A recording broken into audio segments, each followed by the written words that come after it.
Today, we are in much better position than we were in 1990.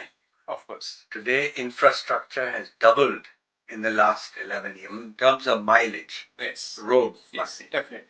The port handling capacity has quadrupled. The digital revolution means that 80-90% of people have bank accounts Yes. when only 40-50 did before. So there's a lot. I mean, we are now one country economically with the GST. And that also has reduced the friction of trucks waiting at check nakas, how in the old days at Octroy nakas they used to wait. Right. So all these reasons make me very confident that we can do it. But to do it, you need to do reform. Yes. Hello and welcome to another episode of Kitabi Baatein. I'm Abhishek, also known as Books Wale Bhaiya. My guest today is public intellectual, prolific author and columnist, Mr. Gurcharan Das. Mr. Das has written several best-selling books, including the 4-book series on the classical Indian goals or Purusharthas of life.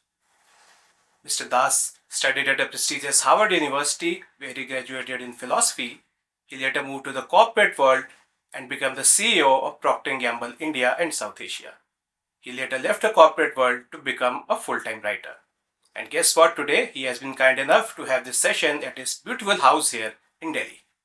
Mr. Das, it's absolutely an honor to be in interaction with you. My pleasure. So, as we're talking about your books and your latest books, The Dilemma of an Indian Liberal, but before your books, I would like to ask a question about your life. As I read your book, Under the Sword of Freedom, as I discovered many aspects of your life, you lived a very fulfilling life. But I noticed certain things which intrigued me about your moves you made in your life. You thought of becoming an engineer, studying engineering at Harvard, you ended up studying philosophy. And after studying philosophy, you moved to the corporate world and you became the CEO and later the global head of strategy at Procter & Gamble. And then one fine day you just decided to leave all of that, the money, the glamour, and became a full-time writer. Was it chance, coincidence, happy accidents, destiny? What would you call it? Well, there were two influences in my life. My mother, who was a typical middle class Punjabi mother with middle class insecurities, she kept reminding me to make a living. Right. I had to make a living. And then was my father, who was a spiritual man, and he was more relaxed. And he said, no, not just make a living, but make a life. So these two themes have determined a lot of my life. The in fact, when I was 4.5 years old in Lahore, in kindergarten, I came home with a report card one day, and my mother was standing at the door of the house, and she saw I was smiling, and so she says, "Did you stand first?" My father was standing behind her, and he said that was the wrong question. Ask him what he likes about school. Ask him, what does he like to draw? Does he like stories? Who are his friends? What interests him? So these two themes of my life, my mother, practical, my father, I don't know what you would call him. So when I was 17, I was unbelievably lucky to get a scholarship to Harvard in those days, Yes. 1960s. And I got a scholarship, and I remember the scene at Palam Airport when I'm about to take an Air India flight for America. My mother has tears in her eyes, and she's saying to me, now remember, study something useful. You have to come back home. You have to get a job. Yes. So why don't you become an engineer?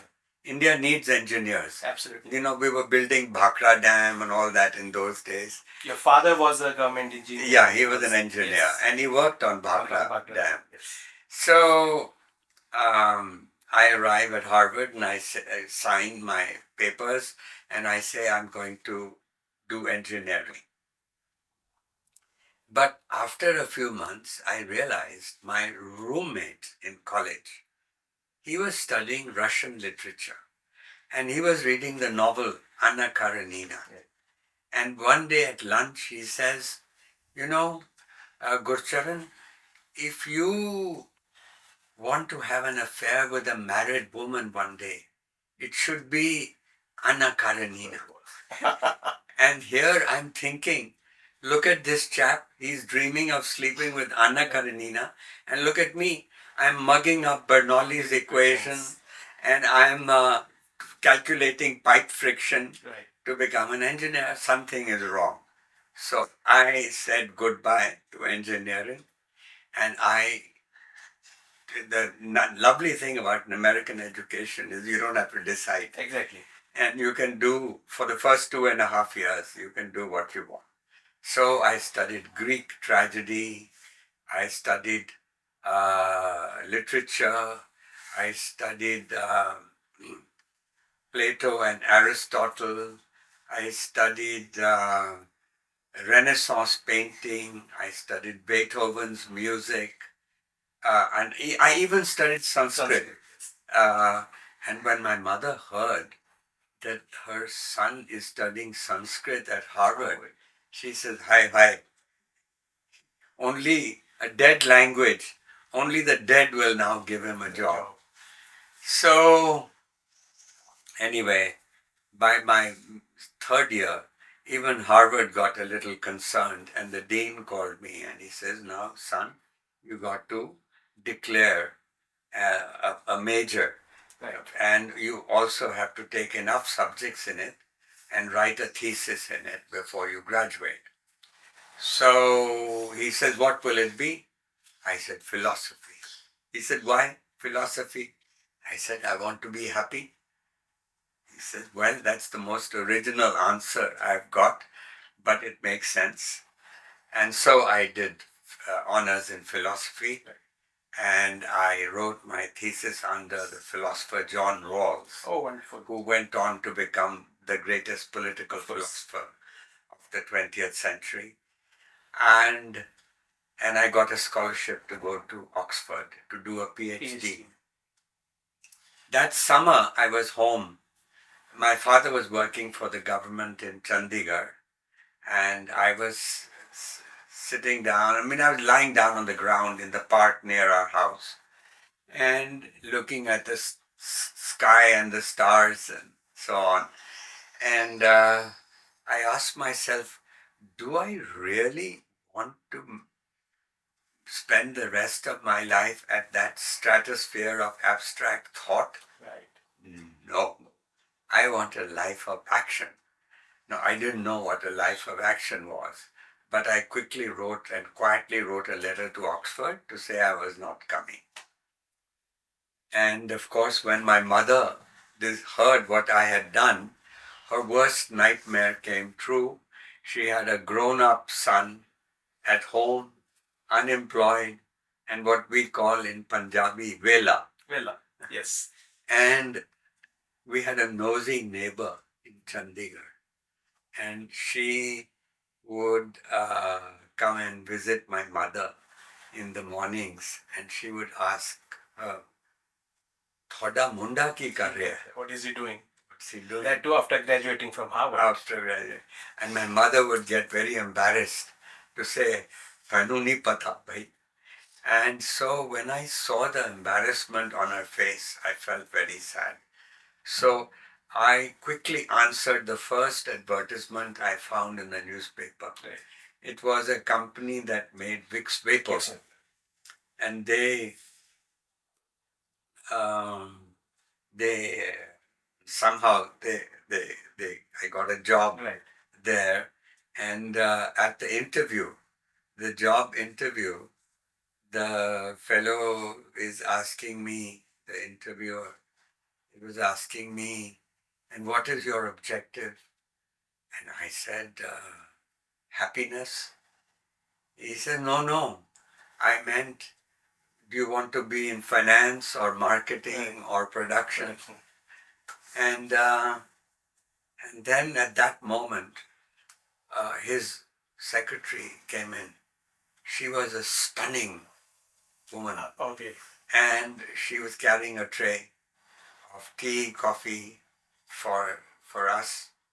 And as she goes out, I keep looking at her.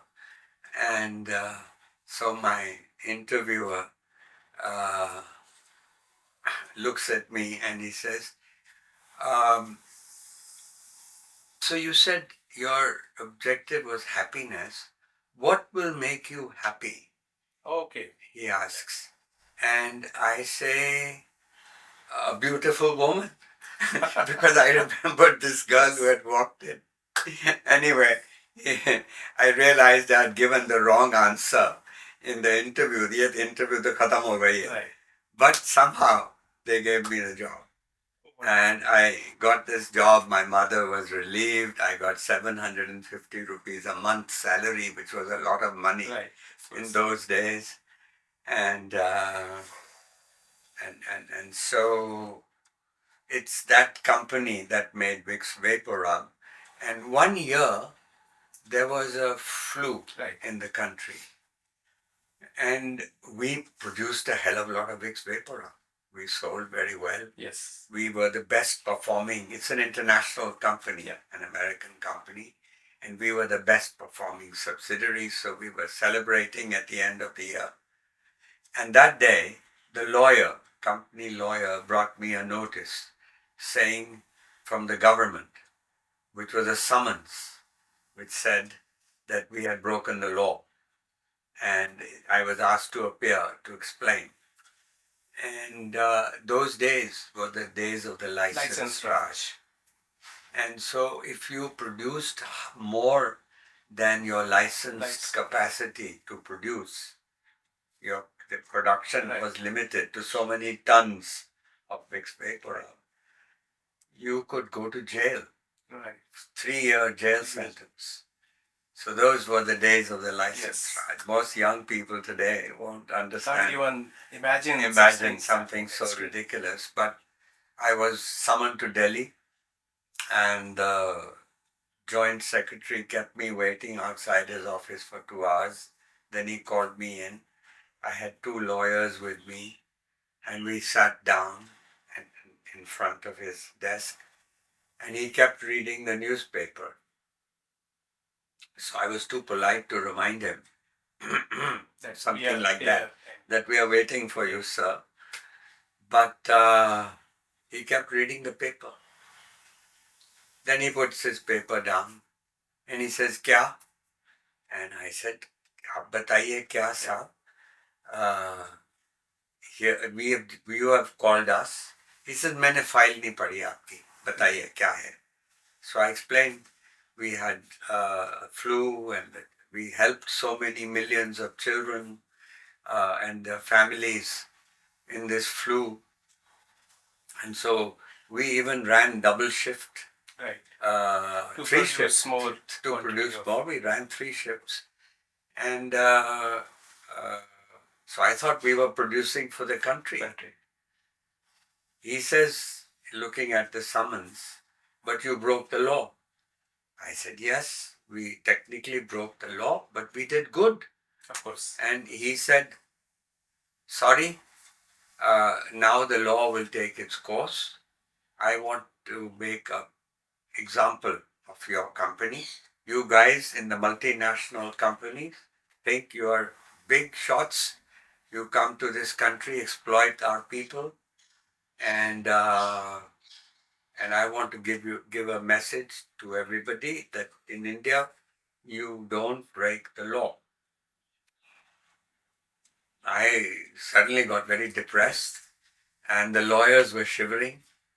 And then he says, "Jao." He threw us out of his office, and I was going out of the office.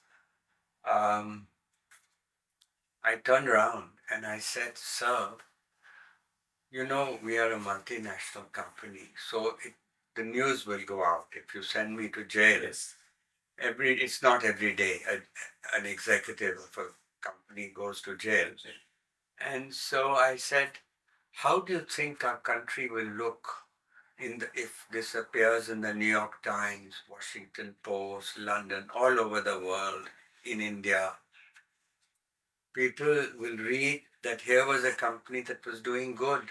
Yes. And what kind of laws does this company have that sends people to jail for doing good? Right. Talk about the difficulty of being good. Good. Exactly. The book I wrote. Anyway, I had many sleepless nights, but the government dropped the inquiry. Somebody must have got sense into his head and say, "क्या हम कर रहे हैं? पागल लगेंगे." So that was really the, in a sense, your first brush with the socialistic regime and that's right. decisions. And we really got our freedom, our economic freedom, in 1991. This event happened in the 70s, in Mrs. Gandhi's time. So we had to wait till 1991. In 47, we only got our political freedom. True. So true. But our economic freedom, we got in 1991. So we were an illiberal democracy until then. True. And now you answer your question about, well, I became the head of this company, it was bought by Procter and Gamble. So I became head of Procter and Gamble India. And then I was sent to the world headquarters. And one day I heard on the radio in America, where the headquarters were, there's a station called NPR, which is the National Public Radio. And it's like our Doordarshan or BBC's channel, Public Affairs. And so the news that came said that the reforms in India, 91 reforms, were in trouble. This was in 93, 93, 94. And that is true. As you remember, that the Congress party distanced itself from Manmohan Singh. Yes. They treated him very badly in the end. They were not in favor of reforms. Yes. They thought this was not a good thing, especially the left wing of the Congress party. So the reforms, and for me, the reforms meant the future of India. Correct. That was the only way. Because up till 91, our economy, we were a proud democracy, but our economy had stagnated. And people used to admire us for our political democracy, but they would pity us for our economic performance. Right. Anyway, so I got very worried. I had met Manmohan Singh when he was a junior person in the finance ministry in the 80s. Right. And I shot him he was a finance minister now. I shot a telegram to him and I didn't expect him to reply, but I said, "What's happening? Are the reforms in trouble? And why is nobody defending the reforms? We should, be out there." Like Margaret Thatcher used to say that I spend 20% of my time reforming and 80% of my time selling those reforms. Even Deng Xiaoping in China used to keep talking about the market and how important it was. So here we were reforming chupke chupke, chori chori, and the reforms were in trouble. So I was really scared. So Manmohan Singh sent a telegram back. I was very, very surprised that he wrote back. And he says, "Why don't you come back and sell the reforms?" Oh, wonderful. And because already, this I haven't told you, but in my 20s, while I was in a corporate job, I used to miss the intellectual life. So my father had said that, "Look, you have your Saturday and Sunday. In a multinational company, they respect your weekends. So you try something that you like doing." And so one day, when I was 21, in my 21 years, I said to myself, I'll write a play. And I said to myself, it must have been a morning like this when Shakespeare too sat down to write Hamlet. So that's how my writing career You began. wrote Larence Saha, which went on to become the prize by, I think, Times Group. No, actually, it was called the Sultan Padamsee Award. Okay. This family of Alec Padamsee, etc. And so they actually produced that play. Yes. But theatre group. But the fact is, the play did very well. Yes. It was performed in England, in Edinburgh. It was published and at Oxford University Press. So this is later I wrote 2 more plays in my 20s. Meera and Nine Jaku. And I was, few years later, I was already posted to the New York headquarters of the company. And so I kept writing. I became a weekend writer. And I think this helped you won a princely sum of 10,000 rupees. Yes. I'm saying it must have been princely in that time. And that's that too from something like writing, which was not considered a very lucrative profession those days. It is still not a lucrative profession. Anyway, so I wrote weekends I was a writer. So I was in New York and I wrote a play called Meera. Meera was on Mirabai, the poet saint Mirabai. And the New York director, lucky that the producer in New York agreed to do the play off Broadway. And it was the director set the Meera bhajans to rock music, hard rock. Nice. And it was wonderful, and because that hot, her emotions for Krishna are very, very strong, emotions. And rock music expressed it beautifully. So that was my second play, and third play was Nine Jaku. Anyway, my point is, then I wrote a novel called A Fine Family, and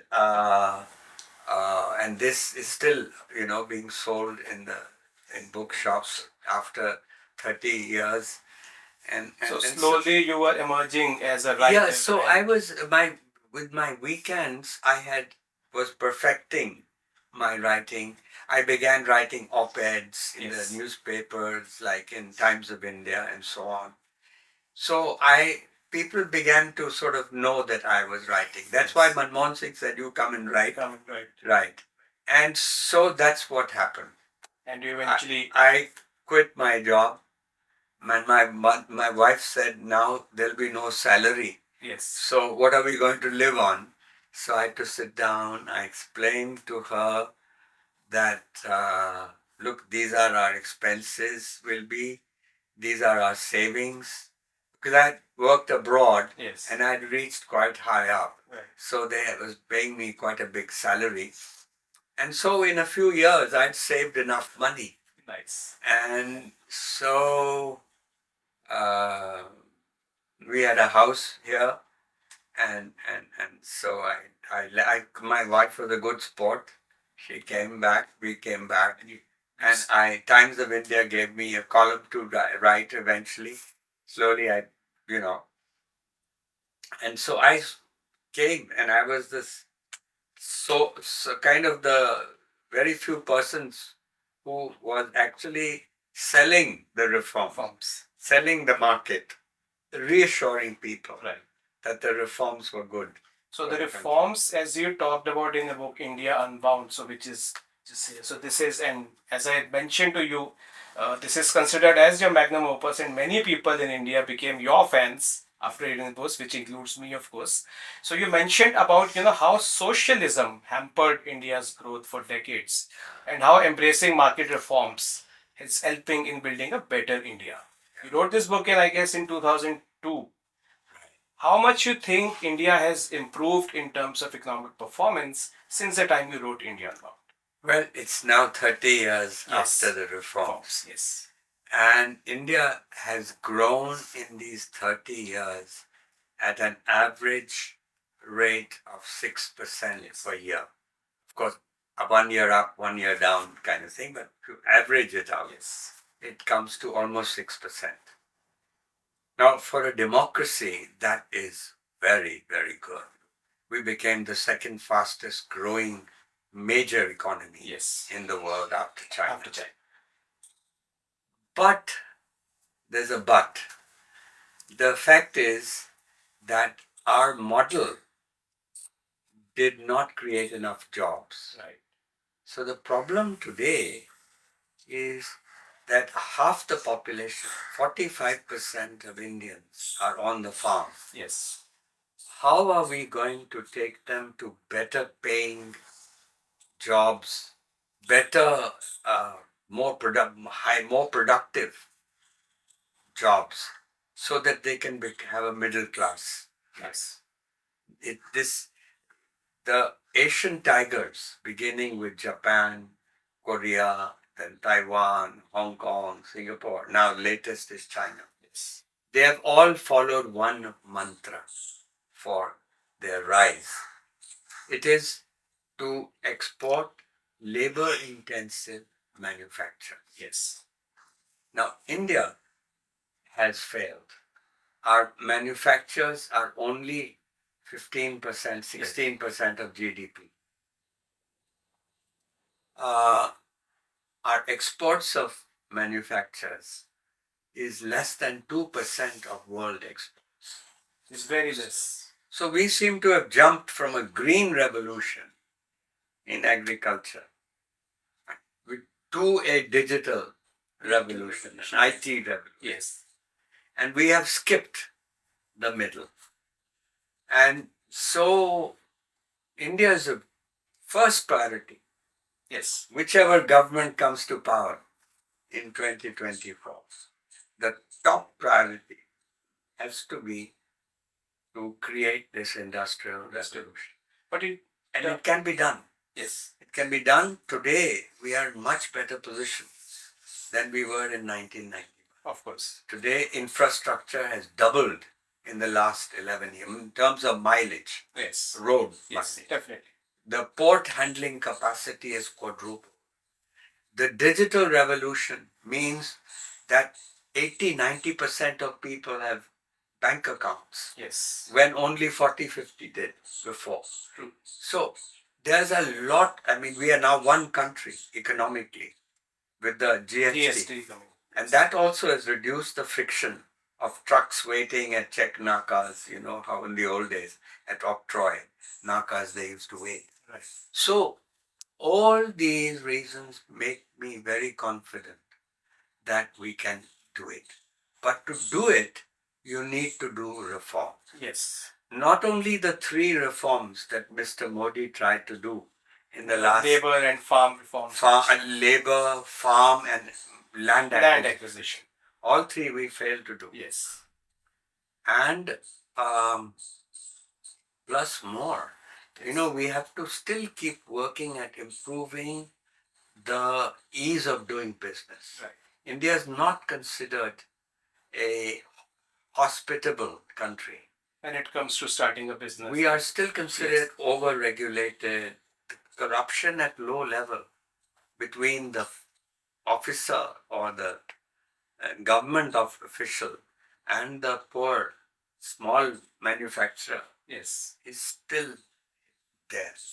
And talking of reforms, as you correctly mentioned, we need Land Acquisition Act and we need labor reforms. These are 2 critical reforms if we want India to become a manufacturing hub.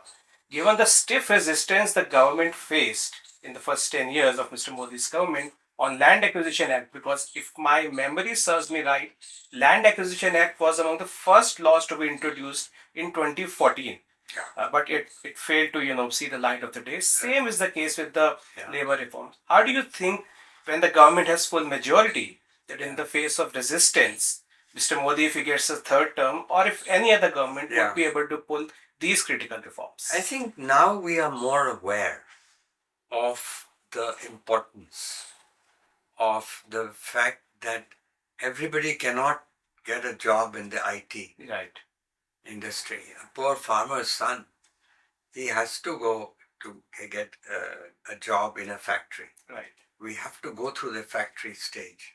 And the opportunity is very big. Yes. It's not, of course, AI and all robotics are coming in, but still, the world exports of manufactured goods, clothes, shoes, toys, these are $27 trillion is the trade.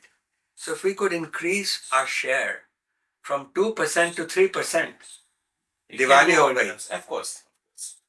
And we can take people into the middle class. So perhaps it's a mindset change which we may need to bring in to ensure that people actually understand, and rather than running after some government job or taking up a job in the farms, they understand and move to manufacturing. And also, people, I in fact told Mr. Modi once, he had invited me in 2000, end of 2014, early 2015. He had invited a few people who write on economic issues. Right. And so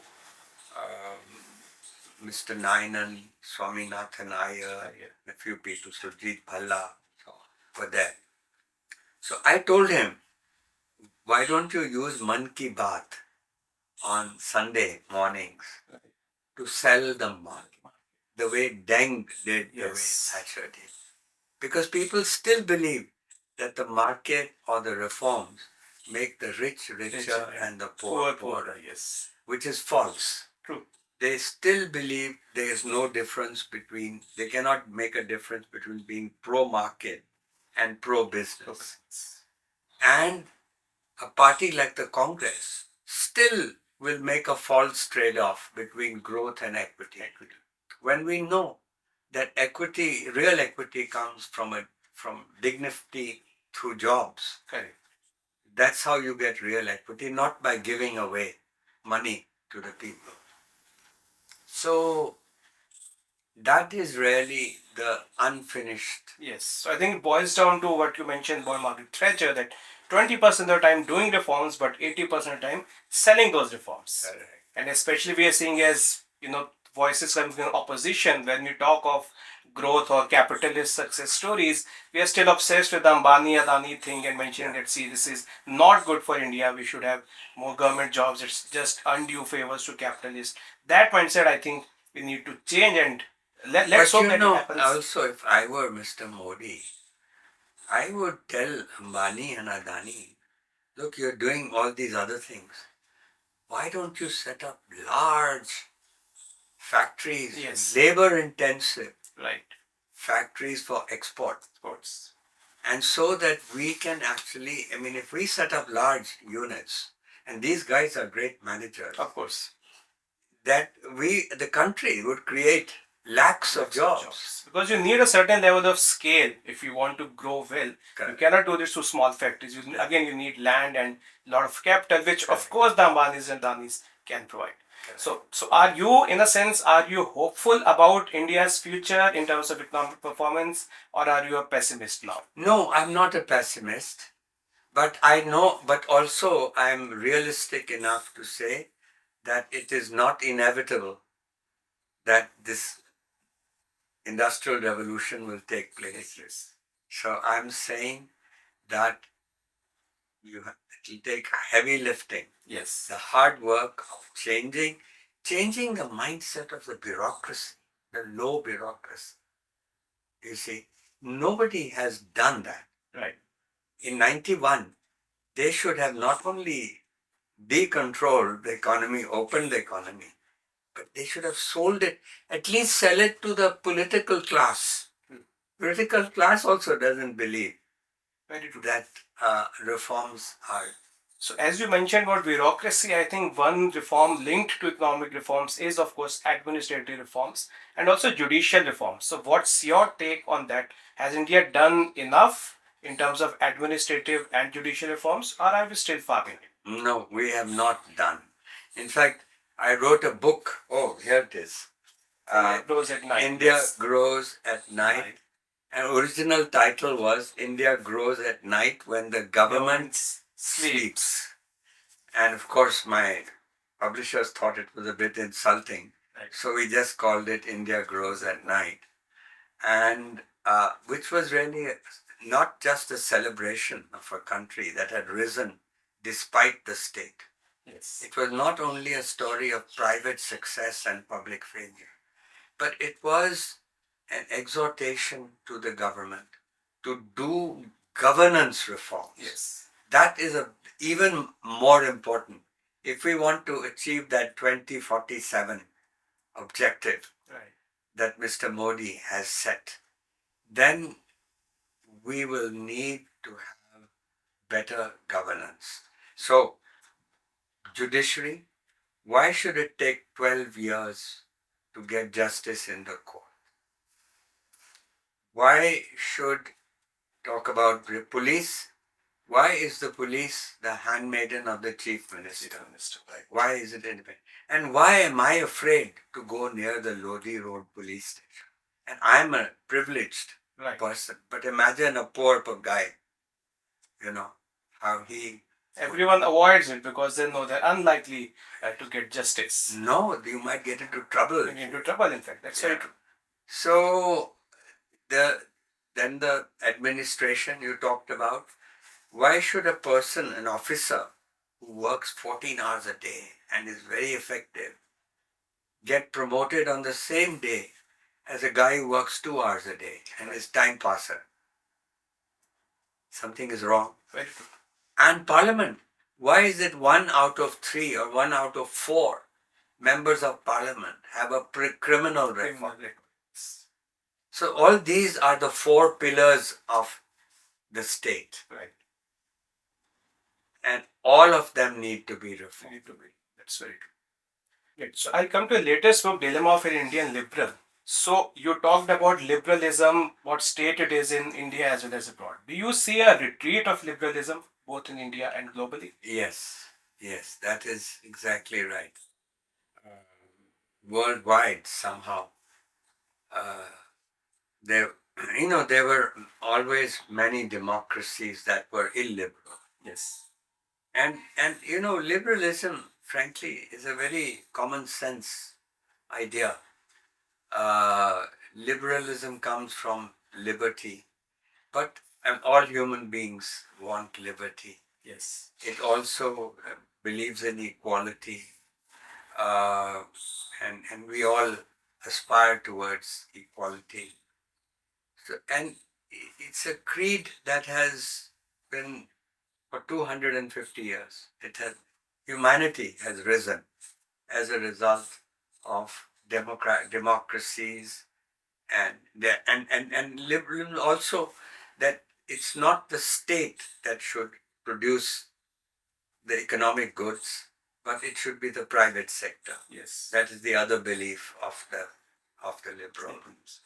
And so the irony, of course, today in India is that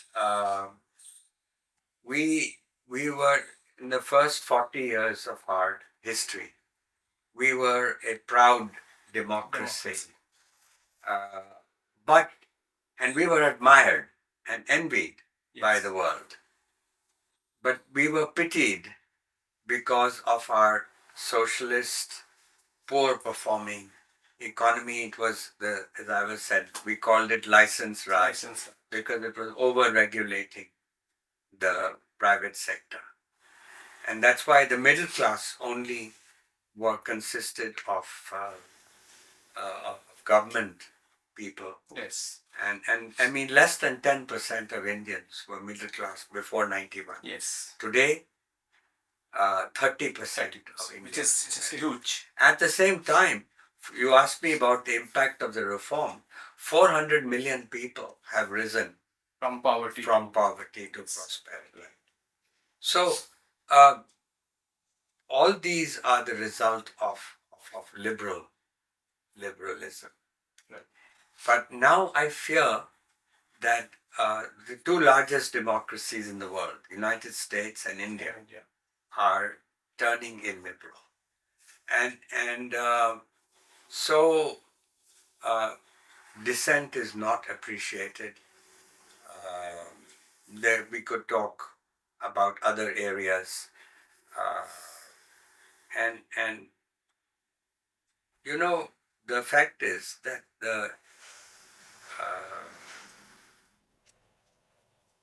Indian temper is also liberal. Liberal, yes. And so this goes, Hindu nationalism goes against the temper of our country, because we are a country of 330 million gods, Yes. and no god can afford to feel jealous. Jealous, true. So we have learned to live, whether it's Buddhism, Jainism, Sikhism, we have learned to live with many In harmony with each other. So this now, to make some community or some minorities feel insecure, is not the Indian way. And I mean, I feel that long term liberalism will succeed in India, because one, it is in our temper. Yes. Secondly, liberalism has fought much bigger enemies than today. Liberalism defeated fascism in the Second World War. Liberalism defeated Marxism and communism between 1989 and 1991, when the Soviet Union collapsed. So this is another phase. Right. And so the people who are now talking about Hindu nationalism, their children will want to have, will want to go back to an India where we respect all religions. That's in our nature. Right. So I had a question on Hindu nationalism. So while those who believe in Hindu nationalism, I'm sure a lot of them will never approve of any kind of violence. So while we may be proud of being a Hindu, we have a rich culture, history, but that cannot and should not translate to any kind of violence against minorities. But do you think that one of the reasons behind rise of Hindu nationalism has been the fact that especially by left liberals, intellectually, Hindus have often been at the receiving end. Our culture has been ridiculed. We have been told Hindus did not really have a history. It's the Mughals or the Britishers which created India, created a Hindu identity.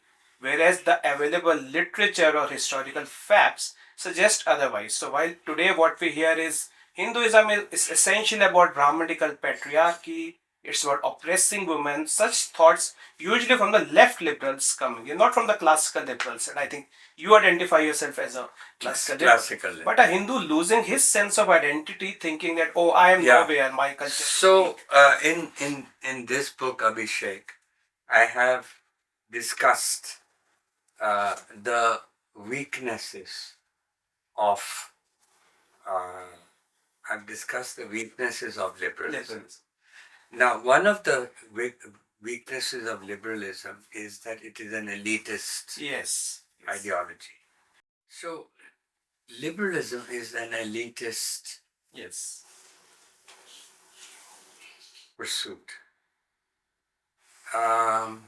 It has been confined mostly to the middle class, upper English speaking people. And English speakers in our country, nobody has a perfect number, but most of us think that about 7% of Indians are fluent. And about 15% are reasonably comfortable in some degree. But 85% of Indians, and if somebody bright, young, walked into a meeting and all today, even today, all serious policy in the government or in the private sector is in English. So if this young person walks into that meeting, he would feel deaf. Imagine to feel deaf in your own country. 75 years after Azadi. It's a tragedy. That's true. That's right. And secondly, the problem of we are explaining the rise of Hindutva. Yes. The second reason is that, see, Gandhi died too early after the Republic starts, independence. He was the one person who had been able to translate the ideals of liberalism, the ideals of our constitution. He had been explained to the people right from the freedom struggle. He had used the language of dharma to talk about liberty and equality and so on. After independence, Nehru tried, but Nehru was too much of a Western-oriented gentleman. And he did not succeed. Right. And after Nehru, nobody has really, whether in the opposition or the Congress party, nobody has sold the ideals of liberalism to the people. Right. So people still think the Constitution one day fell from the sky. And it is not ours. You see? So therefore people have to own the sense that the Constitution is ours.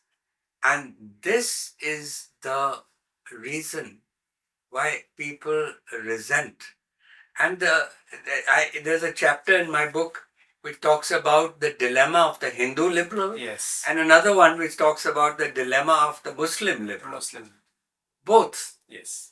They have both have a problem, because the Hindu liberal also feels that his people have looked down on the Hindu gods. Ye kya hai? They are making fun, and it has become kind of fashionable to. And also जो मतलब English speaking लोग हैं, they know far more about English culture than they know about our dharmic tradition. And somewhere, I think, in the name of freedom of expression, to an extent, I see some sort of hypocrisy who defend saying freedom of speech. For example, when the RSS Sarsanghchalak Mohan Bhagwat says that India is a Hindu Rashtra, in which he talks basically about Hindu ethos, he is labeled as a fascist and Hindutvadi. But if students in JNU shout that Bharat Tere Tukde Honge, I'm surprised to see they are being labeled as youth icons. Correct. Well, they are saying Bharat ke Tukde Honge, they are raising voice against fascism, and he's an icon. That just cannot be the case. So the thing is that there is a problem on both sides. Yes. The leftists, of course, they are originally Marxists. Yes. Marxists believe that people who are believers, if any religion, were low life. Religion is the opium of the masses. Religion of the opium of the masses. So they had contempt for all religions. Yes. And so this contempt came through. They were the most articulate of the secular people. So therefore, I believe there is a fault on both sides. Yes. But I also believe that the shelf life of Hindutva is limited because we are not like that. Yes. We are people of India. Secularism is not a separation of church and state as it is in the West. It's respect for all religion. So we have respected. In fact, when the British missionaries came to India to convert people to Christianity, the peasants they went first to Bengal because that was the Rajdhani. Yes. And so the poor peasants of Bengal said, no problem. Jesus Christ, we'll make him an avatar of ours. And would you like him to be avatar of Vishnu or Shiva? They gave a choice. And so the missionaries didn't know what to think and they ran away. So that's why Christianity has never taken hold in India. Only less than 2% of Indians are Christian. True. And we were ruled by the British. For a very long time. Yeah. Unlike, say, the Latin America, which has all turned Spanish and Christian. Yes. So this is the difference. It happened in many countries, but India still predominantly remained a and even Hindu. Islam is 15%. Yes. So 80% of India is 80% of India is Hindu. Is Hindu. Yes. So, frankly, there's no reason why the Hindu should feel insecure in his own country.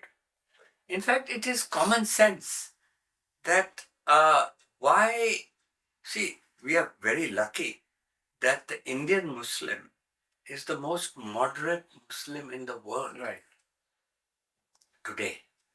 And even when ISIS terrorism came, India gave only 91 people Yes. to ISIS. To ISIS. Britain gave over 2,000. France gave over 3,000.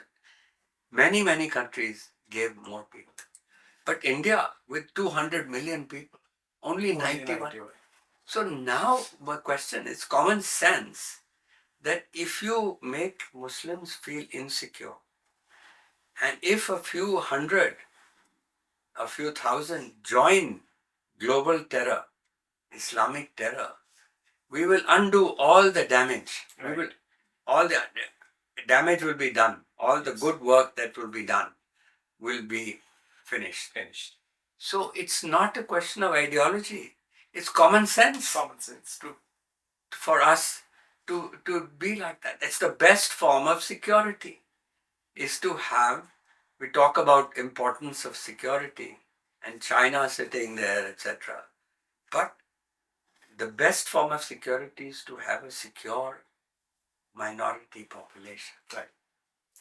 So I have one question on, we have two questions left. One is on difficulty of being good, which you wrote on Mahabharata. And I think many times, and I have discussed Mahabharata with my friends and other authors.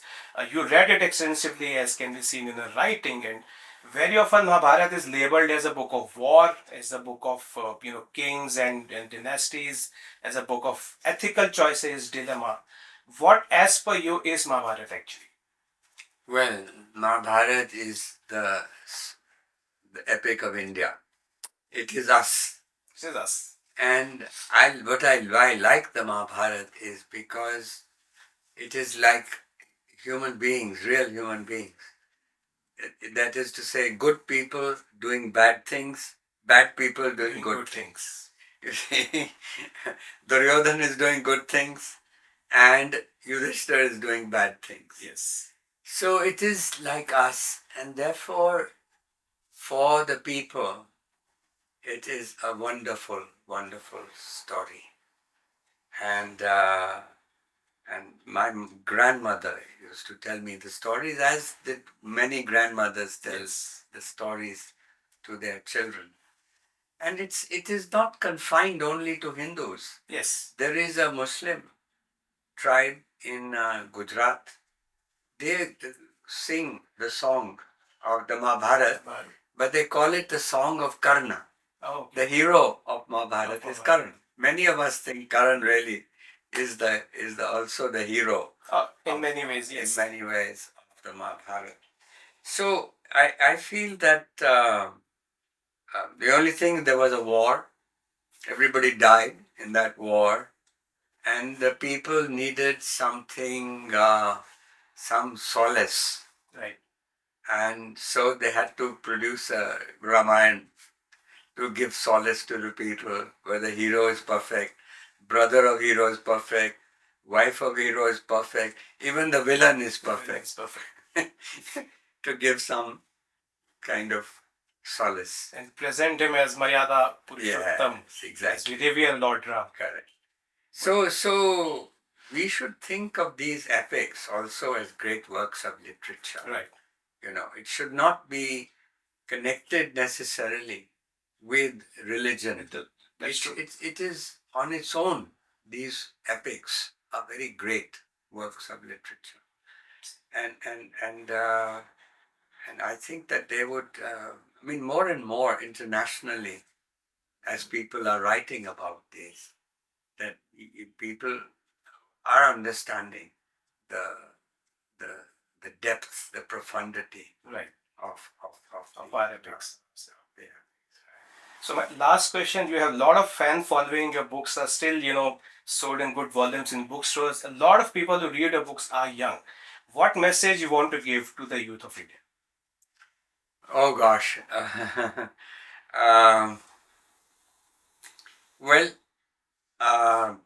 if I could just take an example from my life, I would say that yes, we all have to make a living. Yes. But remember that you should also make a life. Now, in my case, I made a life through my books. But you can also make a life at the job. You just have to love your job also. So it's very important to do something that you really like, and also in my memoir, just This is the one. yeah, I talk about in this book. I talk about another person who used to be a colleague of mine in my company. He came as a security guard in our company. Kamble, I think was Kamble, his name. his Yes. name was. And he loved his work. In fact, he would have paid us to come to work. And I think that that's the starting point uh, to make you see, at the end of the day, our moments we live are what becomes our days. True. And the days we live becomes our life. Very true. And it is important to live a life of purpose, Right. to have some meaning in your life. A lot of people find that meaning in religion, but even if you don't have it in your religion, there are ways that you can create meaning and create purpose in my life. So the only reason that I think young people would enjoy reading my memoirs is because it it talks about my own struggle Yes. in life to give meaning and purpose. That's a very positive note to end the session with. Mr. Das, thank you so much. It was a pleasure interacting with you, and I wish you a long and healthy life. Thank you.